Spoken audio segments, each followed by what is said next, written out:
Tornion suuri henkivartija on paikalla, niin nyt voi aloittaa tämä suoritus.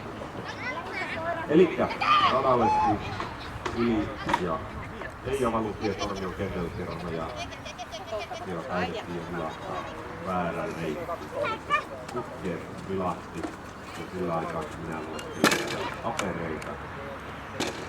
Ja näin se suoritus hylätty.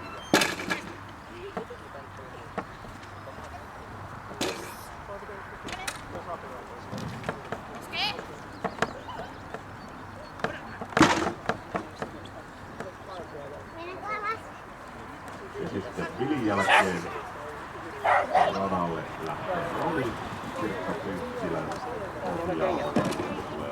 Koskee! Ja he samalla sitten päästää tämän Mediluokan ja Matseistahan sitten kisan aloittaa.